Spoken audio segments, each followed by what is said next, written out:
Speaker of the House Mike Johnson last weekend muscled through the passage of a major bipartisan funding package, distributing $60 billion in aid funding to Ukraine, a sticking point for many Republicans. So was it a victory for the GOP or the start of another mutiny? My next guest knows a thing or two about leading the Republican conference and the House of Representatives. He's done it before. Earlier this week, I had the opportunity to visit with the 55th Speaker of the House, Kevin McCarthy. Mr. Speaker, it's a pleasure to have you with us, and there's a lot going on in Washington. Do you miss being in the seat and orchestrating a lot of this stuff, or are you kind of glad to maybe step back and watch it from a distance? Well, Governor, it's always an honor to be back on your show. You know, I loved every minute of it. You know, as a public servant, it is exciting. Every minute you're a part of it. It's also still nice to be on the outside and still be a part of it in some ways. But what I look at happening right now, it just seems chaotic, especially around the world. And as you being a student of history, it concerns me what I'm seeing around the world, this anti-Semitism, this axis of evil bounding together with Russia, China, and North Korea and Iran. And I just think this nation needs to stay strong, and that's why this election is so important. Just this week, a former speaker, Democrat Nancy Pelosi, actually had the audacity to call for the resignation of Israel's Prime Minister Benjamin Netanyahu. Mr. Speaker, I don't ever recall any former congressman or former speaker, current congressman, U.S. official openly calling for another nation to oust its leader. This is unprecedented. Speak to that and what's going on in our country when we have this going on. This is appalling. When we're looking around the country, especially this week, you saw the uprising in these college campuses. But you'd have to really stem, and this is where history is important with the 1930s, the growing of anti-Semitism. Now we're seeing it across America, but you want to understand why. Now we've got a former speaker. You've got Chuck Schumer did this exact same thing. But remember, Nancy Pelosi would not rebuke Congresswoman Omar when she equated United States and Israel to the terrorist organization of Hamas and the Taliban. And she wouldn't rebuke them. Remember, she allowed Omar to be on Foreign Affairs Committee with her anti-Semitic views. It wasn't until I became speaker that we removed her.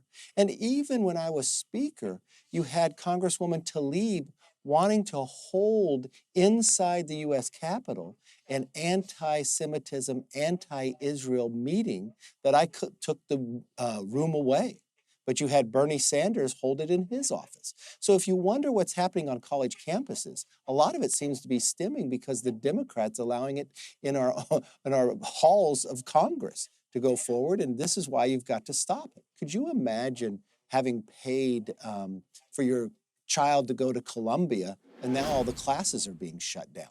But when you look out at the protest and you see all those tents, same color and others, you wonder, who's paying for these protests? Who's paying to disrupt our university system and have the fear for Jewish students and those who are professors who have Jewish faith to be fearful to even go to campus? Several people noted that the tents that were set up in the courtyard in Columbia were all uniformly the same exact tent. It wasn't as if these kids went out to Academy Sports and bought tents. Somebody supplied them. Somebody gave them sort of a matrix of how to do this. Do we have any idea who's funding some of this irrational nonsense happening on the Ivy League campuses? I don't have a direct of who it is. You have your suspicions always who funds these type of organizations before, but it's really telling if they're all the same, all professional-looking tents and others, that this is a professional operation trying to disrupt our nation. You've got a terrorist organization 6 months ago kidnapping children and elderly people, raping young women, killing and murdering to a larger extent than what happened on 9/11. And where is the outcry for that? These hostages are still being held, babies. And now we're having protests on college campuses that somehow you watched even in New York, where people would hold not just the flag, but the symbolism for a terrorist organization of Hamas. This is appalling that you have Democrats on the other side of the aisle not standing up against it, that their own leadership is calling out for some type of change in leadership in Israel and not denouncing the terrorist organization of Hamas, or crying out for those hostages to come home. Some are actually American hostages as well. Mr. Speaker, one of the most, I guess, chaotic scenes that has played out in Congress happened last week. The new Speaker, Mike Johnson, seemed to have some real problems getting the package for Ukraine through. It also included assistance for Israel and Taiwan. But there really wasn't anything in there about border security. I'm not asking you to judge unfairly or harshly, but was it a mistake, not just for the Speaker, but for the Republicans to go through that bill, but not insist on something for border security, which I think most Americans believe we have to have? Well, Governor, it's the number one issue. I was just speaking across the country, and I was in Massachusetts, where there's no Republicans in Congress from there, and their governor has declared a state of emergency based upon the southern border. Now, when I was Speaker, the plan was always, if you are the majority, you control what comes to the floor. You determine what bill comes up. Why wouldn't you put a border security bill? Look, I support Ukraine, but what I had always told President Biden, I'm only going to do Ukraine funding with the border funding as well, that we were going to shut down that border because now you've got terrorists on the watch list coming across that border. In 1 month, we caught more people on the terrorist watch list in February than we did the entire last administration. We have now the FBI telling us there's fear that there could be cells or threats within inside America. And here you are, the majority. When Israel was attacked on October 7th, I don't think Republicans should have waited 6 months to fund Israel. You sent a wrong message to Iran and all the other countries. What you should have done is fund Israel, sit back and go directly to the White House. Don't ask the Senate Republicans to negotiate this because they're in the minorities. Don't sit down with Schumer and Hakeem. Go directly to the president. I did this when we did the debt ceiling. We cut $2 trillion, the largest cut in American history. We got welfare reform, NEPA reform. We actually pulled money back from those IRS, those auditors. You never would have got that with the other Democratic leaders. But if you have the strength of the majority, you should utilize it and determine what comes to the floor. I think America would have celebrated having border security, securing that border, what we're watching every day happen, come across. You had 22,000 illegals from China coming across the border so far this year. Those are just people we've caught. From 160 different countries, people are coming because they know that it is wide open. And you should use that leverage of controlling the floor and being in the majority to secure the border and also protect where we are around the world, that we are safer for the future.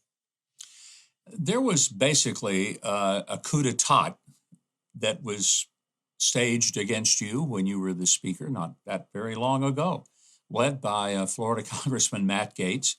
He had a total of 8 Republicans, 8 out of over 218 members of Congress. They were able to create a situation where you were ousted as Speaker, and there were weeks that went by with total chaos in the House while the country was burning.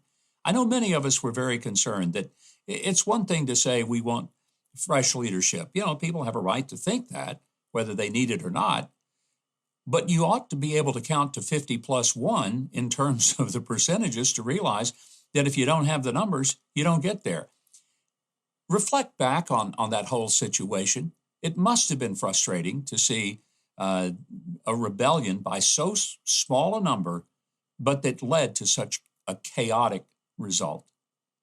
Yeah, it was frustrating because when you think about this one person, Matt Gaetz, it wasn't stemmed from anything we were voting on, because we were passing the Parents' Bill of Rights. We had a border security bill passed. We were doing appropriation bills individually. We had an energy bill through. It's more based upon an ethics complaint that happened to him prior to me being speaker. He wanted me to do something illegal to stop it, and I wouldn't do that. And if I had to lose my job over it, so be it.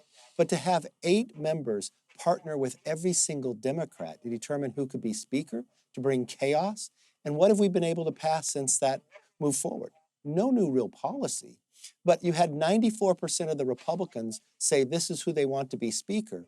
But you had these crazy 8 with Matt Gaetz and Bob Good partnering, and Nancy Mace, with every single Democrat. That's with Hakeem Jeffries. That's with Omar. That's with Tlaib.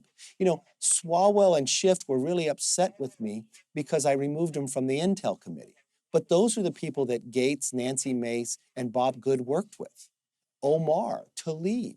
And that's a frustration that most Republicans across the nation felt and inside Congress. And then we went for 3 weeks where they said, then Jim Jordan wasn't good enough, Tom Emmer. It really held us back to utilize this majority. And now, based upon what those 8 have done, it held up our ability to get border security, even though we passed H.R. 2. And that frustrates me, really, because what we said we would do for the American people, allowing 8 to work with all the Democrats, working with Adam Schiff and Eric Swalwell and Ilhan Omar. What Matt Gaetz and Nancy Mace and Bob Good did really hurt our majority and hurt our nation from getting border security.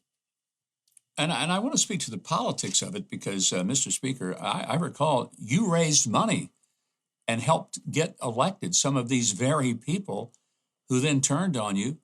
And I found that just astonishing. Well, I look back, I actually helped Matt Gaetz in his primary to come to Congress.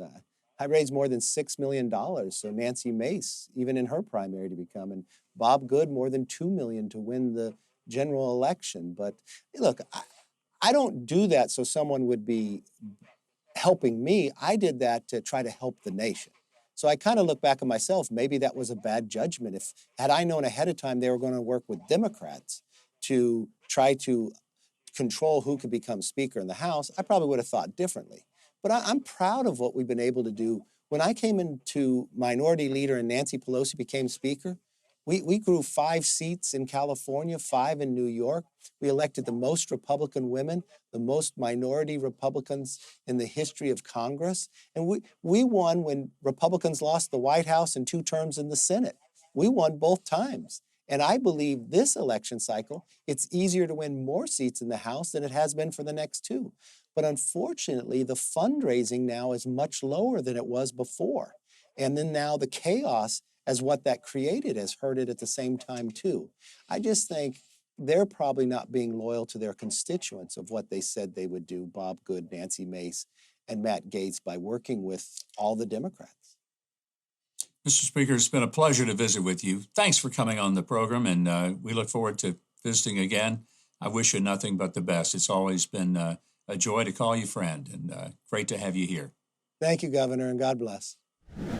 Many thanks to Kevin McCarthy for joining us. And if you want to keep up with the former Speaker of the House, just go to Huckabee.tv. You'll find all the links.